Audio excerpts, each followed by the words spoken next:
from just outside the perimeter of Atlanta, Georgia, where, we may not have much luck, but we do have some good fortune. Okay, that was good. That's so sweet. It's adorable. Yay. Adorable is what I strive for. We do have some good fortune. That's what adorable is what we strive for here on the 5 Takes podcast, and we are back. We're back? Yeah.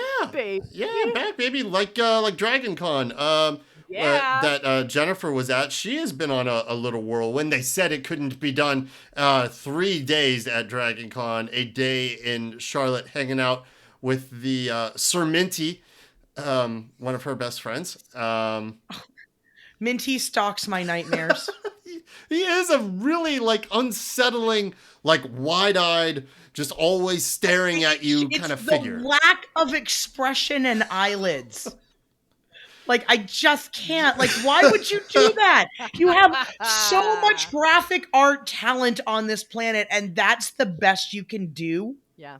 Well, perhaps the better question is, why do we not have a Sir something or other for Atlanta? Why are we not bringing back Izzy? Why are we? We have a mascot. His name is Trainee McTrainface. Yeah, that was great. I thought it was Spike, the little dog. We haven't had a dog for a while. You know what? Our decline could coincide with not having a dog. Arsenal's ascendancy, they got a dog and they started doing better. I don't know. I think we might need a dog. That's what I'm saying. Maybe. Whatever happened to our program with America's Vet Dogs? Yeah, I don't know. We had 2, and they were both adorable. Yeah, you would think right now we all need cute puppies to distract us. I'm saying dogs make everything better. They just do. My dog, generally speaking, dog is the only constant in my life. My teams can win and lose. I can have a good day, a bad day at work. It doesn't matter. I come home, my dog is thrilled, over the moon every single time. I think we should get a dog. Okay. And is he? Okay. And how is he? And how is he at Striker? Maybe we call the dog Striker. I'm not Striker. mad. I'm not mad at us on Striker right now. I think we need to have, some perspective of we're finally getting the scoring by committee that it's not a big flashy one dude. No. Yeah. So I don't know. Look, I was entertained by the soccer I got to watch yesterday. It was definitely a clear battle of 2 teams who are fighting to stay relevant. Yeah. That's painful to hear from this club, but you're not wrong. You're not wrong. Yeah. You're not wrong. It's just it just hurts. It just hurts. Look, yes, how the mighty have fallen, and no, I'm not see whatever, but I went to a soccer match. I rode a bus up. I was entertained, and I rode a bus home where everybody passed out because. You know what? 4 hours is a long-ass tailgate in the hot sun. Just saying. At DragonCon, did you see any Atlanta United or just soccer cosplay theme? There were 11. There was a lot of Ted Lasso. A lot of Ted Lasso. Okay. A lot of Ted Lasso. Which we talked about last week. Very excited that season 4 is happening. Please don't screw it up. Has it been confirmed? Well, they've exercised the options on all the main cast, and everybody's coming back. Okay. So what form that's going to take, don't know. But yeah, season 4 is. They dropped it, Kat. I told you when I sent you the proof. So we have a little side chat going on. It will be. I don't think Jason Sudeikis is going to come back. I think he'll be on a Zoom call. Yeah, I think it'll be he'll do cameos and whatnot. But I think it's going to be them going down the women's team rabbit hole, because at the end of the season, at the series finale, right? Keely drops the proposal. Yeah, she does. She drops the proposal. But my wife made a very interesting observation, which is actually pretty much the same observation that I think everybody will make. The fucking name of the show is Ted Lasso. Now, that doesn't mean that we can't venture far from it. It just becomes, what it is. But, have we lost Jennifer? Did she freeze up? She said we're freezing. Oh. But no, it's just her. She just said she's frozen. Okay. Oh, I think she's gonna log out and log back in. Let's see what happens. I'll fix that in the edit. She's back. Hey. Sorry. Okay. No. All Sorry. good. All good. But anyhow, well, it's yeah, funny we were. because you said y'all are freezing. I'm like, you're freezing. No, we lassoed her back in. What's the matter with you? Here we go. That's good. Yeah. Wow. So the name of the show is Ted Lasso. So how do you get away from that and have it make sense? I wouldn't mind. Okay, hold on. Before Hear her out jump on down this. my neck. I wouldn't mind necessarily kind of like a rebranding of the show, and you could just call it AFC Richmond, or the Greyhounds, or they wrote that already too. The Richmond Way. The Richmond Way. There you go. Thank you. Yeah, that would be fine that would because work. There's no reason why you can't continue with all of the characters minus Ted because he already made his exit. It's still Ted Lasso in its. Don't mind Jennifer popping in and out. She'll pop back in. Her internet has no, that was when Ted read Trent's book. When he read, I know, and that's what I'm saying. Yeah. I don't see any reason why you couldn't do that when Ted has already made his exit from the show. So you're not necessarily saying it's not Ted Lasso. You're just saying it's this now. It's a new incarnation. Right. Because think about where it could go from there too. The show isn't necessarily completely centered around one character. No, like it was when it was called. It's not like, look, as you're currently living your life in the post era of why can't I think of your coach's Jurgen name? Klopp. Yes, you're in the post. The only thing constant in sports is change. Yes. Sure. You don't have franchise players. You don't have franchise coaches. No, right. You don't have any of that stuff. So even the Nick Sabans of the world eventually go away. Eventually they do. So why not continue with the writers, continue with the cast, bring in new cast? Right. I'm here for it, man. I really am. It could be great if you, especially considering some of the writers. If you want to move on and move it forward, and not just try to water down a little bit more Jason Sudeikis of that character. That story is done. Right. New story. Same character. But yeah, so there was a lot of my favorite was the Ted Lasso Playboy bunny from the Bunny Hutch on Thursday night. That was pretty awesome. Was there a mustache involved? Yes. Oh yes. Yes. That's fantastic. Yeah, and I got a cool bracelet that says "Believe" because she was handing out swag, and then I got another button that said "Believe," and I saw people walking around with ribbons that said "Believe." Sure. So there was, the spirit of footy is. Explain that to me because I saw that Angel was handing out Atlanta United DragonCon ribbons. What is the ribbon? We actually, so a lot of people as swag, gifty icebreakers will give away these little ribbons that you attach to the bottom of your badge or around your badge or on your face and it's whatever, because there's literally thousands and thousands of these. There's a whole part of the parade where they're literally creating somebody with a shield. I saw somebody with a shield that had a bunch of ribbons on it. I didn't know. And listen, I'm practically an Atlanta native, at this point, since I moved here, in 1992. And I was 8. I don't really have much more influence from where I lived before. Right around when DragonCon actually started. I have never been. Neither have I. I've been to the parade once or twice, and that's cool. And you have an excuse. You haven't lived here as long as I have, but you are a bigger nerd in some ways than I am. So I'm a little bit surprised. Exponentially so.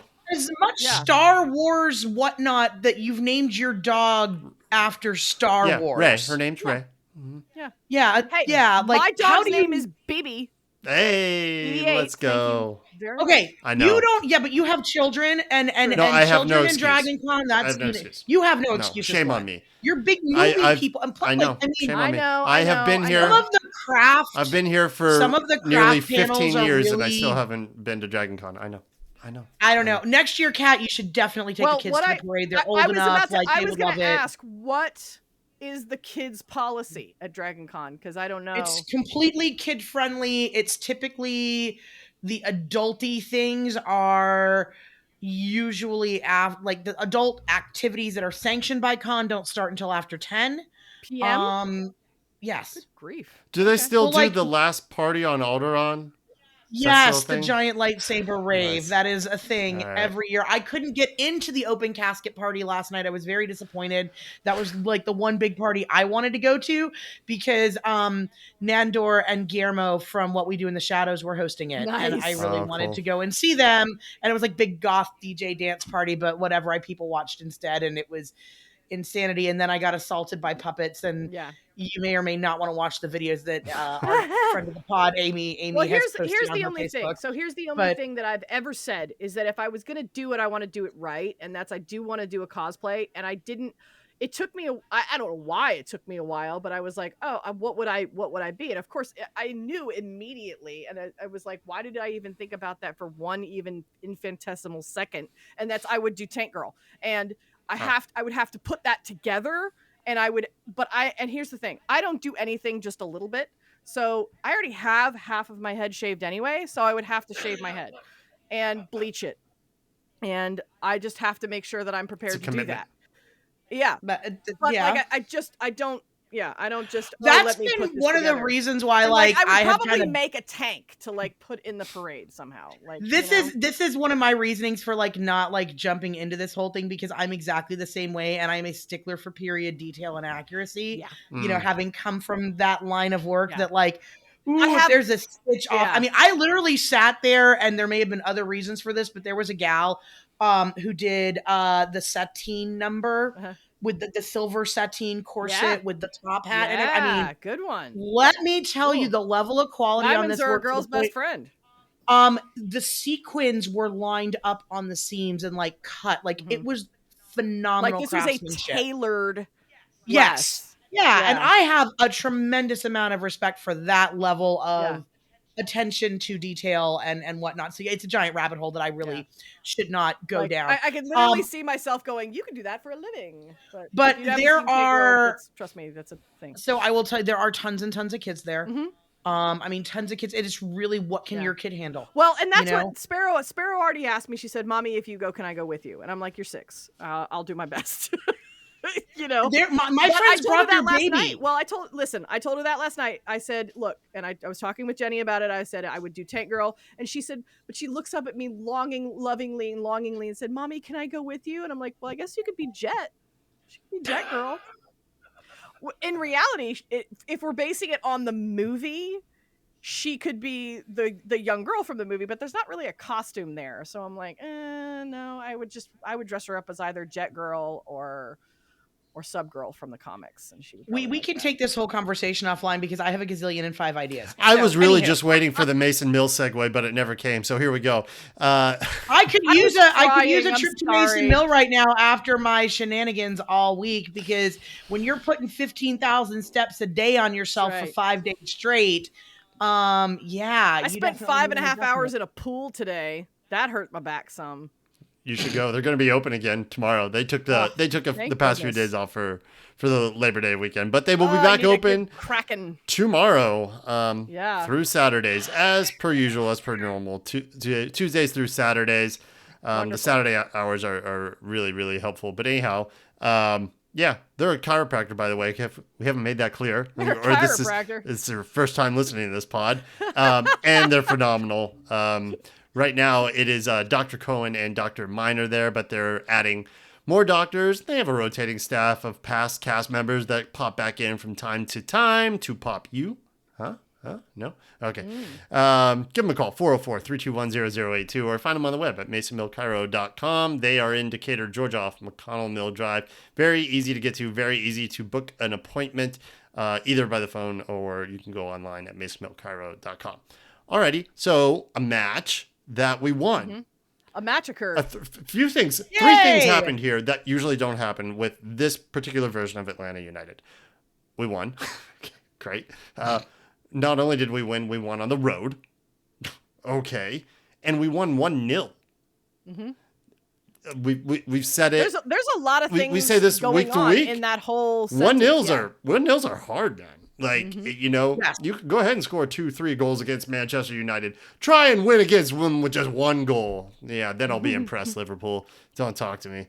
Chelsea could get the 1-0. No, I'm sorry. We're content with just putting 3 or 4 past United all I the was time. going to be content with Chelsea winning 1-0 at Ben's Palace, but couldn't do that.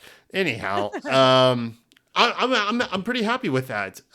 Look, a lot of the stuff, it's still there. This wasn't, and we're not going to see, I'm going to be really clear about that over the next 8 games that we have. We're not going to see some aha moment with this club this season. Hey, we figured it out. Like we're kind of seeing with Chelsea a little bit of finally figuring things out. That's not going to happen this year. We will have good moments, and maybe a little bit of improvement, but it's not going to be like, oh, it's clicked, about time. I don't think so. But, that being said, take the wins by any means necessary. Let's try to get in the postseason if we can. But it's still a lot of the same stuff. Like the first one, Champions of XG. You'll never sing that. It's still the same old thing, right? That was the first half. Wasn't horrible. Wasn't super great, except for the chances that came towards the end. And once again, the chances come when we're just direct and intentful and just have a go. Man, just have a go. Have a shot.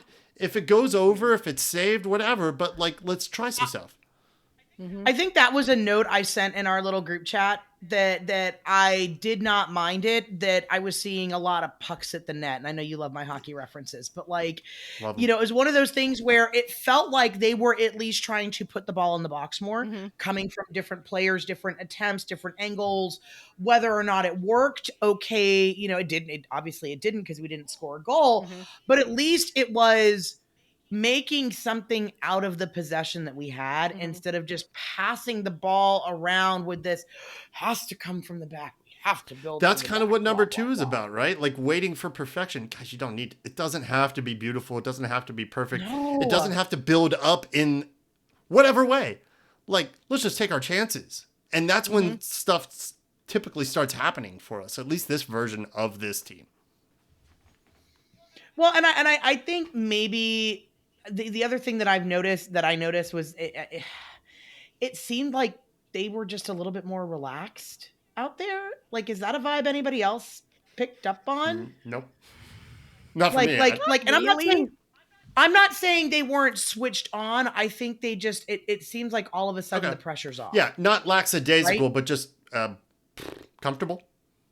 Yes, more comfortable with each other. What if anything can we even remotely attribute that to, though? Or are we just saying maybe that's what it looked like? I mean, and that's fine, by the way. You don't have to be specific with it. You could say Alexey. I think number 1, we're with Alexey being able to play 90 minutes, and I know we'll get to him and take. And credit to him for putting in a shift. Yeah, he did. We'll talk. We're gonna talk about him, but I feel like the lineup has been the most consistent in the last since leagues granted not a huge sample size, but I feel like for first time in a while we put the same lineup out. It's another problem with this team. Yeah. That seems to just make everybody settle down and actually understand where they're supposed to be on the pitch instead of throwing balls into spaces where there is nobody. Let me ask you this. Both of you. Nothing pisses me off more than an absolute complete wasted ball in, because it's a waste of possession, and then it's anything you just did is completely gone now. The comfort, just shooting it to the comfort thing, and feeling less unsure. A lot of that, sure. Same guy next to your left and right as previous games. That helps. That totally helps. You know what also helps a great deal with that? Not losing the ball midfield. And there is a player on our roster that is prone to do that hasn't been here in the past 2 games. And I'm wondering if that might have a little something to do with that. I'm being a little facetious here, a little snarky with it, but Moyamba. Well, we all, I'm pretty sure Jennifer and I both, and everybody else listening, knew immediately who you were talking about. I don't like deriding players, but facts are facts. The dude just gives it up constantly at the worst times, the worst moments. Didn't happen as much. I know we still lost at LA, but top team in the West, we were. Well, and they were really, really good. Well, and we hung with LA for 70 minutes. And we didn't give away 2 cheap balls to them. And not only And they brought in worldies or not. They brought in Marco Reus. What are you going to counter that with? You can't counter that with anything. Like, but those goals, whether they're worldies or not, or well executed team goals by LA, they didn't come off of a loss of possession by us because there was a bad ball or one of them did. One of them did. Yeah, but. Off of a Brooksy giveaway. Well, I'm not going to beat Brooks up about it. Well, we already have. And Brooks played better this match. And Brooks played better this match. And even that Brooks mistake was different than the Muyamba midfield disaster show. Yes. I 100% because Brooks was at least in the right place. Correct. Didn't get enough on the ball to get it out of the zone. Whereas Muyamba, it's just like, my brother in Christ, what are you doing? Yeah, and I mean, poor Brooks. I hope he had a really good long soak in the ice bath because, man, was that dude like his body? Does his body look like a soccer ball right now for all the bruises he took from taking balls everywhere? Was he playing dodgeball? He looked like Serminti. There were a lot of average Joes. There were a lot of assaulted Serminti, maybe something. I don't know, but he put in a shift, and I actually thought Jonde put in a shift. He was like I thought Jonde put it. Neither one of them were my low key man of the match though. No. Do you want to go with that real quick before we jump into either 3 or 4? I certainly do. I do. I'll lead it off. I think Glenn and I have the same one. Okay. Yeah, absolutely. Amador. Mm-hmm. He looks like we're getting more out of him on the left than we are Jonde, to be perfectly honest with you. Yeah. I like him so far. Like him a lot. Good work rate. Seems like a really smart player, making good decisions, good control. Just seems a bit more complete, composed. And credit to Jonde. I appreciate the work rate. I need more than that from you. And it hasn't been there. It wasn't there that night. He has no end product, and that's what we need out of him. And it seems like what we're going to need out of Amador, we're already getting. So, yeah. Good. My low key, I'm going to throw it back up to my low key. Obviously, we know who man is. Absolutely no argument whatsoever there. Yeah. But my low key, I'm going to throw it up. It's going to be the dual combination of whoever is starting versus whoever is subbing on of our strikers in TRA and Danny Rios, because I think that we mentioned it briefly. I'm not really so worried about them. I think that both of them offer something. Mm-hmm. I think both of them at any point are capable of scoring, either from a little bit of magic that we get sometimes with TRA or a well-executed header or something like that from Rios. I will say... But they both, all I was going to say is that they both work really, really hard. I don't see any laziness. I don't see just one typical move from either of them. They're very different players. It's not just, here I'm going to stand at the edge of the box and wait for a cross. It's not... I think they're the dual threat of them, whether whoever's starting, and they put in they're threatening the work, and they've produced both, and they put in the work. They're not bullshit artists. No. I'm fine with retaining one or both of them as backup role for now. Fact: our production from the number 9 since Yorgos left in March has not dropped off. It's true. Fact. But our production should be higher than what it is. It hasn't dropped off, but it wasn't great. So it should have been higher. Yeah, it should have been higher prior to him leaving. Yes, I get it. Yeah, exactly. What I would add to that is I think in ideal circumstance I would rather have Rios out there for the longer shift. Yeah, I don't just because I feel like Rios has better. It is. There's a cat on camera right now. You are missing out if you're not watching the video version of this. I agree with you on Rios. I think Rios's hold up play is better, stronger. Than TRA. TRA is just he's an older guy. Bundle of TRA energy. He's just commotion. Yeah. Well, and I feel like let me stir some shit. Yeah, he's a. I feel like Rios has better chemistry with Saba right now, which I think is really important considering the placement of where Saba's getting the balls to and things like that.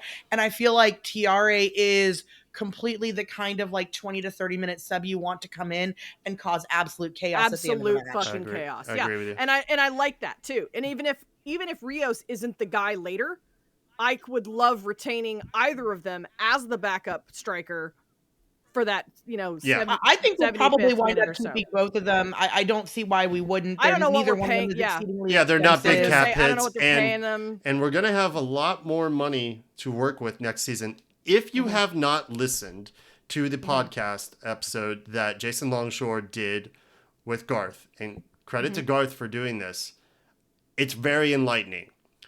I still don't agree with Garth's wording of, we're back, but take 60 minutes of your day, 45 minutes, and listen to that, and I think you will better understand what Garth was meaning by that. Okay. The club is going to have a tremendous amount of flexibility next season. Does that do much for us right now? No. No, but I think a lot of people are with the understanding that what this season is what it is. It's on the paper. But if you're a down fan, disillusioned fan, I get it. We've all been in some variation of that through this season. Listen to that. I'm not saying it's going to restore you with faith and hope and everything's fine. But it does it gives you a lot of clarity into how this club is operating and what their vision is for the next season. And it's based on the decisions they've made right now. And it's there's a long time to wait still. It is. There's a lot of potential for 25. I'll leave it there. I hear you. Listen and to I'm it. Grateful. I am really it's grateful for that. It's going to be a wild window. In the winter, this team that we see right now is not going to be the team in 25. There's going to be a lot of movement. There's going to be a lot of big names. I expect Brooks to go, honestly, if able to. I do. I unfortunately, and look, I really, really like the guy. I love the guy. I think you guys said it last week. He's one of those people. I think maybe a change. If they can find the fix, he's still in contract, so it's not like you can we're not going to buy him out or something. And he's not that bad. No. I think they're going to look for a move for him. I do think at this point, unfortunately now, because you said it, we're going to have the flexibility to do so. Yeah. I think we can do better than Brooks now. Yep. And I think that it's, like you said, for whatever reason, he needs a change of scenery, whatever it is. But now I think we can get someone better than him.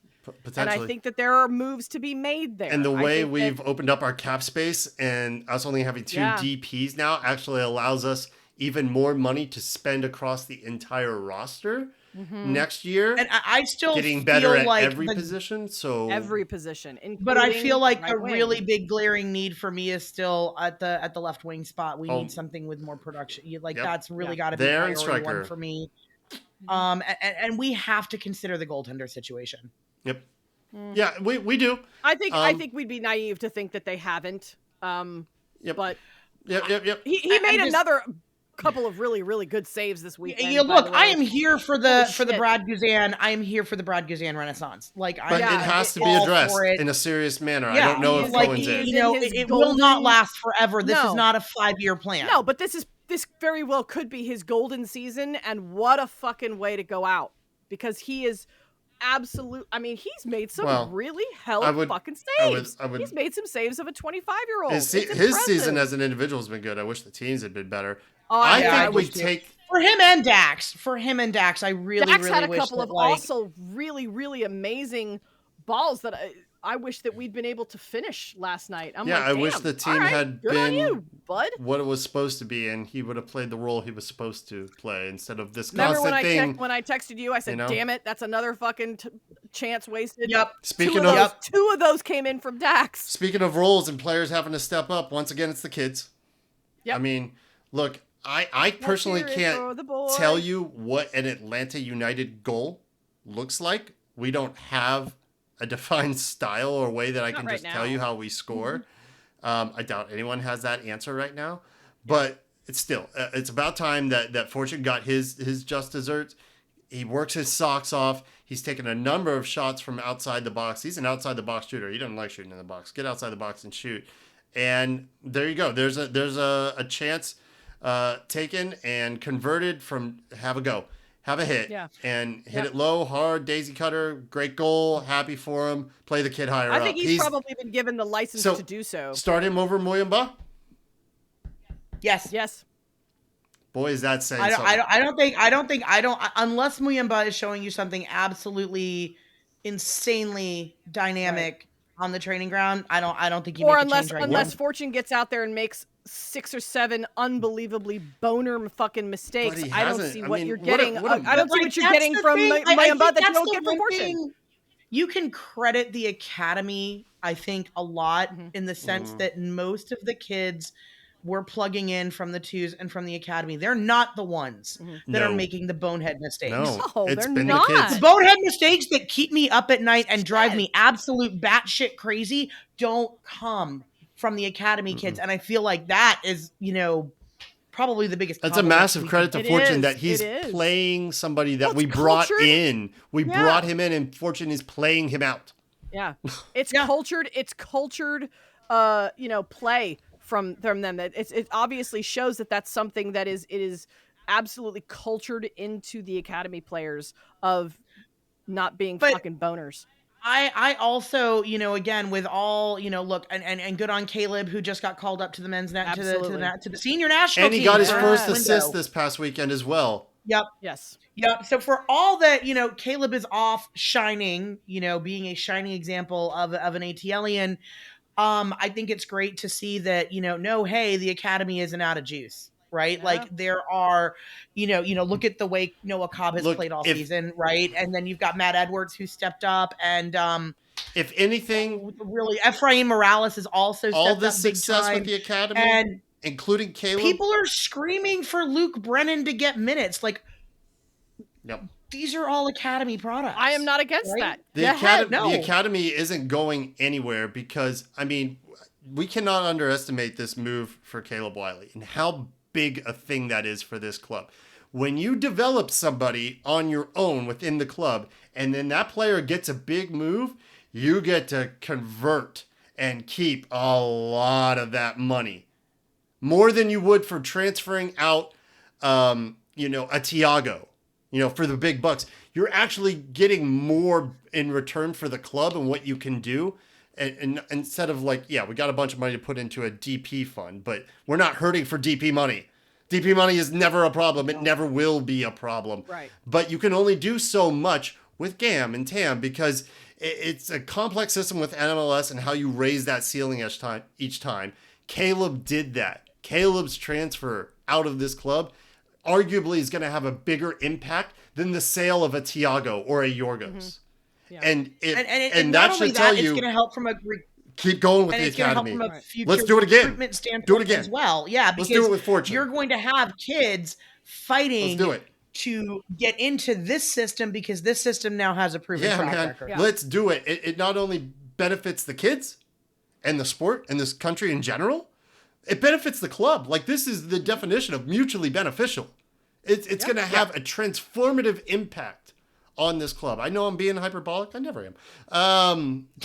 It's a big fucking deal. It really is. So if there's anybody out there, and Garth talks about this on the pod as well, with Jason, seek it out, listen to it. It's on, I think, the Off the Woodwork podcast from 92.9. It is. And it's just, it's great. He gets out there with, it's great listen. I can't pronounce our capologist, Demetrius. Yes. And he's on there too, who actually really does, I think. But they explain the importance of the academy. It's because of this. Because what you can do with that money. And how the money and how the money with the extra GAM and the cap and these declarations and things like that works from, and he's not getting all of it. And I don't know that they got all of it right. I'm not, I'm by no means an expert on MLS money, but at least I have some sort of a clue as to how they can work and where they're trying to get creative within what they're allowed to do by the league. Right. The league makes it way harder than it needs to be. But interestingly, on the other side of the pond, you've got now the Premier League instituting, what is it, with the FFP or whatever that is, the financial. Oh, that's over in UEFA in England, and they're messing around with that, instituting their own sort of cap. That's going to absolutely kill Chelsea, but we'll save that for another discussion if we ever get back into European play. We're in trouble. So that'll be fun to deal with. Suffice it to say, it's so the idea of trying to create parity from a spending perspective is not correct being ignored by global soccer right now. The game is changing. That's on the financial end of it, on the business side of it. It's changing, which should in the long run only help MLS because you would think as revenues and things like that grow, all of a sudden you can start competing with a capped La Liga or a capped Prem or a capped Serie A for top top tier talent in its prime. If you And we have, can a cap system that allows you to and do that's that. how we And attract more of those players over yeah. here. I mean, it's how we get a Marinchuk type player over here. That's number 3. And I'm reading it again, and it sounds like I'm poo-pooing on this guy. And I don't mean to be. I hope it hasn't come across as that. I'm sure, no doubt, he is very talented, very skilled. For me right now, very small sample size. I get it. It's a little hard for me to see how this particular player makes this particular team better. Look, it's going to be totally different in a few months' time. And maybe we do structure and build around this to bring out the best in him, to utilize him the best. Because he's not Tiago. He's not PT. He's not any of these like 10s that we've had in the past. He's a very different type of player. And if we don't play to his strengths in building the roster, if we're building around him, then I think we could be in trouble if we're kind of just, expecting, we'll build it, like we always have. I don't think we are, but I'm just a little bit worried because he's not this quick-footed string puller. He's very different. I feel like he's a very cerebral soccer. I saw player. that. I saw a very similar. Yeah, I saw that too, Jennifer. I definitely. I was gonna say. Remember 2 weeks ago, my thing was, "Where's the vision?" Right. Mm-hmm. I think he's got some. It's gonna. I think he very much sees the game kind of as a whole. He sees it develop from the back all the way to the front. I think he's kind of more of that. I always come back to Nagby, but not in the same way. I think that he's definitely got a very high soccer IQ. I saw some of the he's not a player that's just going to drive the box himself. He's definitely going to he's going to be the guy that helps things to develop. I saw him just kind of like lay a couple balls off in the box to whomever, and he's not flashy. He's not going to just like backheel it. And that's how it's going to go. But I do see some of that IQ there, and I think that it's just. I think maybe we're going to see more as it goes. Tell me if you see this, either of you, if you see it, or you think we will see it, because it's only been 2 games. Moments where he's going to lay that ball off, make that pass, expecting someone to be there. Is his IQ, is his brain going to be going a little bit faster than everyone else? Or are we going to have to wait a little bit more time, especially because I would argue, stop me if I'm wrong, I don't know we've ever had a player like him before. And that's going to take time, not only for him to get adjusted, but for everybody to get on his wavelength, because he's operating at while everybody else is a little bit Remember what I said slower. about Saba a couple weeks ago? How I said that Saba was the level above, and he expects everyone to be up there with him, which is one of the reasons why he crosses the ball at 100 miles an hour. Because he can be. Well, maybe I think that you're starting to get on a similar level at least. I don't know necessarily it's going to be those two are going to create goals. But I think that that's part of it, is that Alexey is going to need the rest of the soccer IQ on the team to get raised. So yes, I don't even need you to finish. Okay. It's interesting that you say that, because there was one play, I think it was in the first half, because it was on our side of the pitch, where Moranchuk deliberately went over Tiare's head trying to hit Saba on the right. And I remember being a little miffed because Tiare was wide open, or Tiare didn't have a man on him, and Saba was marked. But in saying that, like, you've got Saba and Moranchuk that are up here, it would make sense that the work they're doing is to build the connection with your two stronger the soccer IQ people, players. And so they both come from Europe too. Maybe it's a different style of play. I know they're definitely not in the same parts of the world. Also, you don't see a lot of MLS level players coming in from Serie A, especially not in their prime. Yeah. I can't think of one. Well, I can't think of the last big, retirement name or bigger name player to come over from Serie A. Like, I really can't. That's why I was kind of wondering what was appealing. What did they give him, Marinchuk? What did they have to do to convince him to come play here, other than money? But besides Zlatan, I forgot. Sorry, Zlatan. Yeah, but how can I forget about? But that was an experiment. Man. He came over here for 1 year and then went back. That was 2 years. He was here. It wasn't good enough for him. Yeah. And that's but year and a half. It's not, but stylistically, I don't know, I don't know how much Serie A like anybody really watches. I don't claim to watch a ton of it. No, like, I mean, outside of the occasional Juvie match just to see what, or see what, I follow, I follow AC Milan. I follow a little bit of Juventus just to keep an eye on McKennie. I've been watching some Parma games lately. You mentioned that. I'm telling you, y'all, you want to watch some really like impressive, recently promoted football? Check out Parma. Give them a watch. They're really fun, and their fan base is outrageous. I think the problem that we're gonna have, the problem that Moranchik is gonna have here is the fact that we're a town full of spoiled brats, and people are gonna want instant results, and this is not the type of player that's going to instantly, he's not going to stick his foot out and all of a sudden, oh my God, you realize you're seeing wizardry. When we saw Thiago stick his foot, it's like, okay, that's special. You don't see that. You will see special moments every day. But this type of player is going to take even more time. Like the mental side of the game, it takes more, I think, time and patience and to get on those wavelengths. But if it works out, and you can, and new players that come in might already be closer to that wavelength, it could be really good. It's just not going to be the same. We did not hire him for a Thiago replacement. No. It's not a like for like. This is going in a different direction. Remotely. It is. Yeah. It is going in a different not direction. A like for like swap. Not in the least.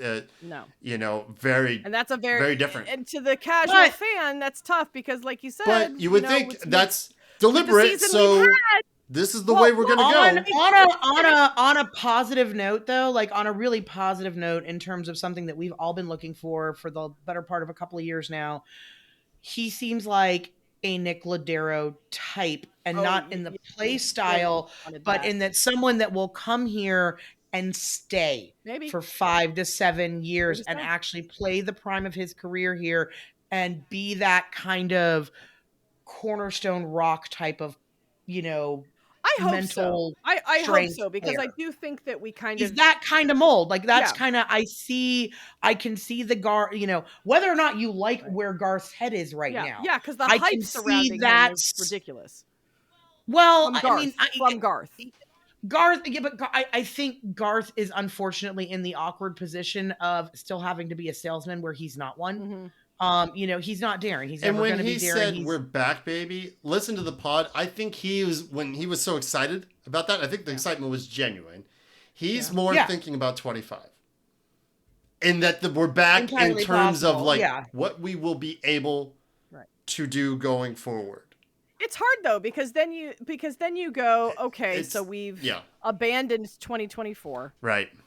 And we're looking ahead. And that's tough for all of the people that are still buying tickets, and he doesn't or say have that, season tickets for 2024. And we're going, excuse me, what about me down here? Yeah, he can't say that. But we all kind of know it. We might have a crack at sneaking in 9th, 8th, 7th, and then what? We go out. I have no doubt. I don't. Who cares? Yeah, I know. I'd rather us continue to play meaningful games week to week.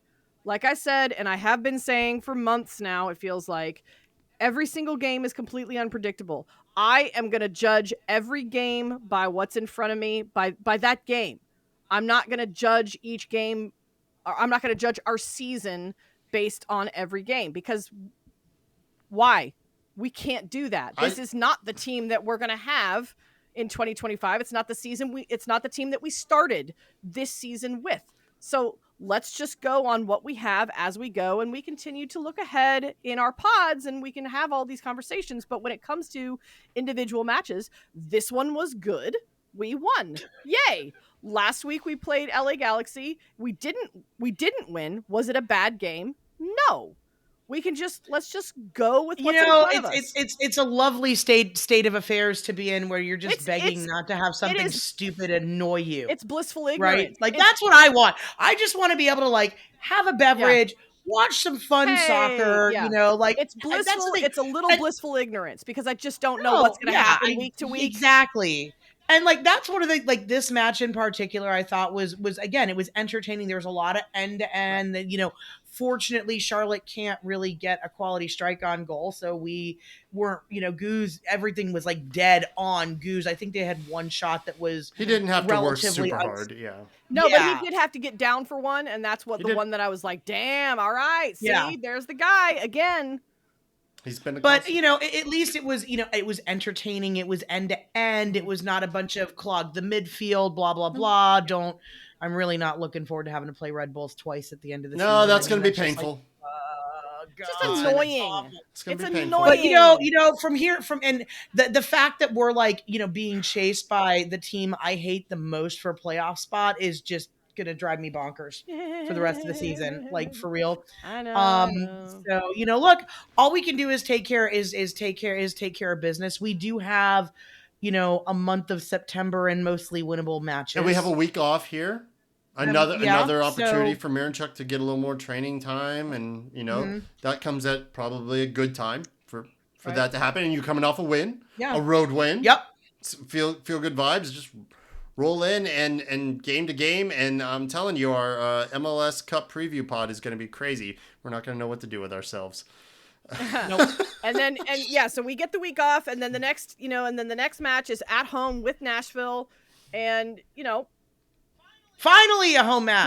A home match. Yeah. And 3 months later, Nashville's they're struggling. Like you said, totally, completely winnable match. If we can just get a little seat time with some of the people, you know, some of the newer people. I don't know. I can't sit here and say, oh, I like our chances, because I don't know if I do. I don't know if I don't. I like them well enough. I like them well enough, but to say, here's the thing. We have lost against the worst teams and beaten the best teams and done well against mid-table teams and done crappy against mid-table. I know. There is no way to predict, and I like our chances. I don't like them. I don't like them. I actually don't disagree with you, because we have a very bad tendency of playing to the level of our opposition. I don't like them better than saying I like our chances against Miami. It doesn't matter. It doesn't matter. Miami could have a bad game, and we could have a good one, and we could beat them. And guess what? We did. Miami's going to win the Shield. Well, yeah, but that doesn't mean they're going to win the whole thing. It doesn't. You know what? When was the last time somebody won the Shield and MLS Cup in the same season? I think it was the Galaxy. And I think that was like 20 years ago. A hot minute. Yeah. So, but what is I can absolutely guarantee you and put money on is that I am going to be at that match, because following the match is Unified Night. Yay! And I almost wish that we had said this at the beginning of the pod, because if anybody is still listening after an hour and 10 minutes, this is the one thing that I put all of my energy behind from the beginning of this season, is making sure you were at signing have day. It on my sticky note right here. Mm-hmm. It's right here that I wrote at the beginning of this season that I was going to be at this match, because it is something that I deeply care about. Please, if you're going to go to the match, you want to see a good game against Nashville, it's probably going to be at least a good match. And then you can follow it up with a really, really excellent set of people who deserve all of our love and support as much as the first team. Please stay for the Unified match. They are a wonderful group of people, and they love the game, and it's always fun, and the refs all stay, the announcers stay, the train horn still goes. It's a wonderful thing to take part in. Please stay, find me, give me a hug, take a picture. Unified match. Let's go. They'll move everybody down to like behind the benches. Yeah, you go to like mid pitch. Yeah. Oh, and it's a great thing, and they deserve our support. So let's support our Unified players. We have a short memory. LAFC won the Shield. Did they? And MLS Cup in 22. Fuckers. No, they didn't. In 22? Did they? In 22?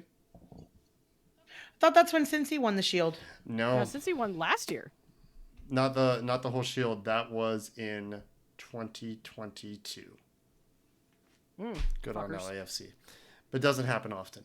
It doesn't happen often. But 2 years ago. And wasn't that the cup that they won? No, in wait. penalties? You know what? No, but they won it. They won I in penalties, believe. right? Yes, but they won it on a. Did they win it on? I'm looking at the tiebreaker because they had the same amount of points that Philly did. Yeah, but they won it had the on Shield. No, Philly won. No, Philly won the Not Shield. in 2022. In 2022, Philly won the Shield. They had to have. No, Wait, they hold didn't. on. Wins 19. No, they didn't. Pretty sure Glenn. No, because they won the tiebreaker on wins. Correct. They had the same amount of points Yep. that Philly did. They won the tiebreak on wins. Okay, and so you're right. I cup. do have a short memory. They did. But how they set Philly themselves won. Philly as was top spot. It's in them our and Columbus. Division, them and Columbus Yeah. that are the new standards in MLS. That's Columbus is annoying. doing incredible things. Before we sign off, y'all asked me a question last week since I was off in the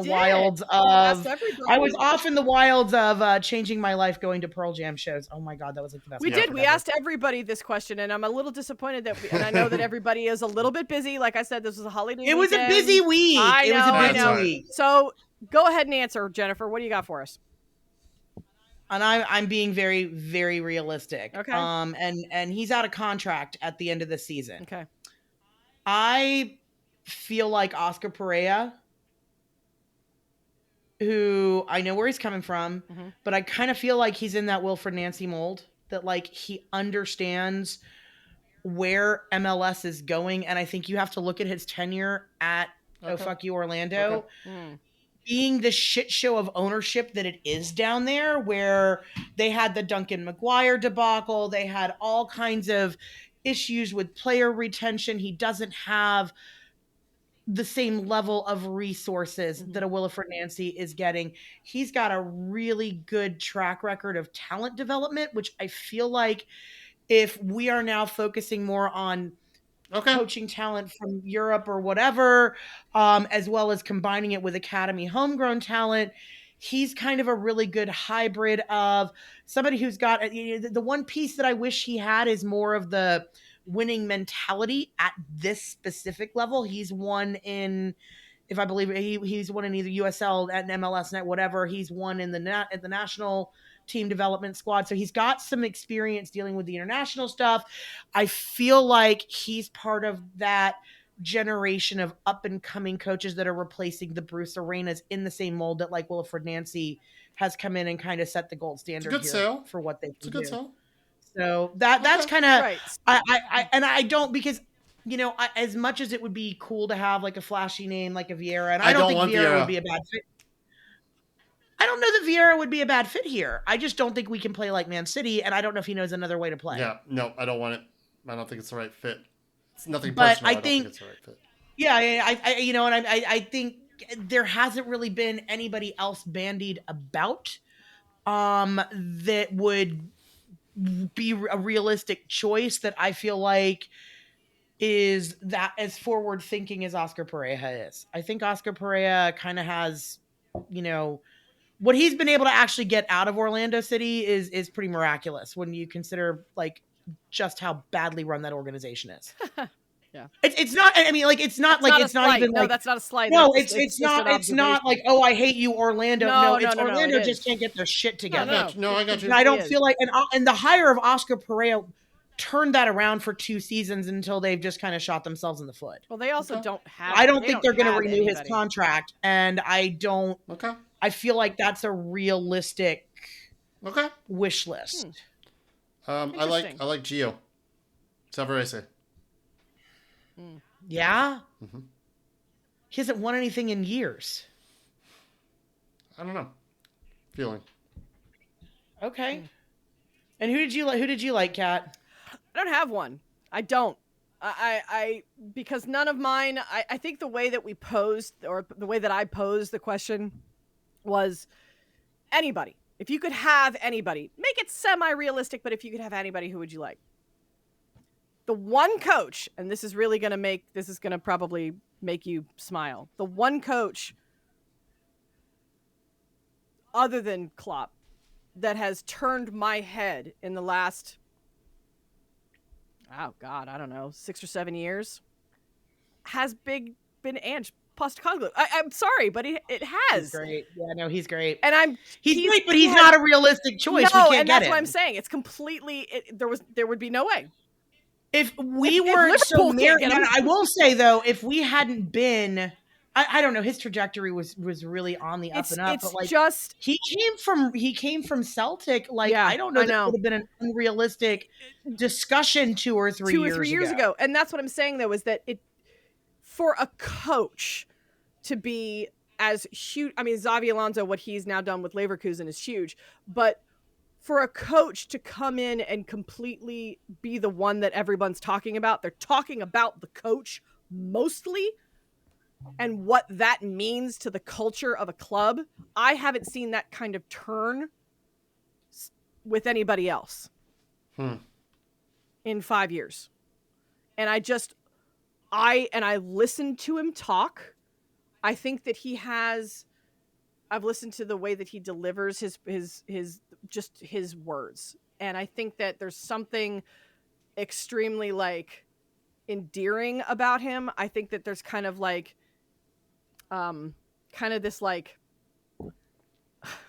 kind of reminds me a little bit of like Tim Walz. Like he's just like a dad. Like he could just be this guy that could teach you, mold you, right, and at the same time comfort you and take care of you and be the one that's going to stand up there for you and watch out for you. And I just like the guy, I guess. Yeah, and what I think just what he's been able to do I coming like in so his far. play style. I love his play style. It's fearless. Right? Yeah. It's fearless. It's not, it's not super tactically, I mean, he makes very smart. I don't think he's a dummy by any stretch, but like, I think he gets the most out of the talent that he's got in front of him. Yeah. And that's the other thing too, is I think that he could, I almost feel bad for the injury ridden season that y'all had last year, because I really think y'all could have done something. I think it would have been. Well, we got to Europa, so did, I mean that's great. Working with what you had, yeah, I think is quite impressive. And he's Australian, and there's something about that that's endearing to me. He's not just this European royalty kind of guy. They have really good soccer in Australia. Don't get me wrong, but he's not that guy either. There's something kind of working class about him, I think, that I like, So you don't have a realistic option? Not literally, not at all, because I don't know a whole lot about the coach culture at large. I don't. And that's why I asked. I wanted to know what everybody thought, because I don't know. Hey, we'll still take your feedback on that. Drop us a tweet, shoot us an email. They have hired the firm to search for a coach now. So the search has now officially begun. They have said that Rob is a candidate. Shouldn't be. I don't think he's the right candidate. I hope that's out of respect, courtesy, and not a serious candidate. Yeah, if that's what they end no up disrespect doing, to Rob, but like I really want if we're gonna overhaul, let's overhaul. I think a fresh start, almost across the board, would be helpful and healthy for this club. The assistant coaches, training staff, all of them, the physios. I really think physios. I really think, and I'm not going to go down the road of like, it's their fault that everyone gets injured. No, but I still think a fresh start for us, for this club, for players that need to go somewhere else, Brooks being one of them, some others, is a good thing. It's a good thing. We need new growth. You got to cut off the old growth to encourage new growth, and I think that's where we're at. I like Gio. I know he's runner-up twice with the Timbers, and that's really been his only club, but I feel like second time out, he's had some time off to recharge the batteries. He's enjoying life on MLS 360. Feel like he would. He is a good listen. He is a good listen. And he's a stylish man. He's a stylish man. I like the way he dresses. So there's that. All right, y'all. No one wears skinny jeans like Frank, though. It's very true. What's he doing these days? He's not doing much. All righty. Thanks. Appreciate you listening. As always, week to week, and for sticking with us. And to the lovely couple I met in the parking lot in Charlotte who listened. Hey, thanks for listening. That was really cool. Like, we appreciate it. Anytime someone comes up and says hello, and it's a it's really nice, and I still don't handle it well. I handle it great. I'm always just taken back. If anybody sees me at next week's match, come give me a hug. Yeah, we'll come be there. Give me a big Jennifer double high five. Yeah, we'll all have on 5Take shirts and stickers and stuff. We'll be easily identified, and please do stick around for the unified match. It is a really important thing that this club is at the forefront of. Absolutely. And the only reason that it keeps happening is because it's well supported. And that's got to continue. Yes. That's got to continue. As much as we want to support it's really important. The first team and the second team and the academy, we got to support this too. Support it all or nothing, you know? That's right. And this is as much a part of Atlanta United as anything. So stick around for that. And it's enjoyable. It's good soccer. It's honest to God. Some phenomenal play. Good. I can't do what they do. All right, y'all. Thanks for listening. Thanks for going to Mason Mill and for being a part of Atlanta United Fan TV on the Discord. Always look for that invite link in the show notes and on all our social shares when we put out the latest episode of this pod, which will be dropping on Tuesday morning. We will be back. When are we playing now? 2 more weeks? The 14th. Nashville. Yeah, Nashville and Unified. That's on a Saturday, yes? Say yes. That is a Saturday match. Thank God. All right. Cool. So you have no excuse. Prime fall tailgate weather, y'all. Enjoy it. Yep. You know, and there's only 2 of those left this year. We got the 14th, and then we have our last home match. So 2 more times. Get your tailgate. Bring your friends. Come on, let's have fun. Come on. Let's remember why we all do this in the first place. Let's have some fun. Which Let's is what it's about. It's not about glitter up losing. And get down. It's about the glitter and making memories. That's right. All right, y'all. Get down on it. Well, we'll see you all we'll see you all in a week and a half. Until then, y'all be good. We will be back.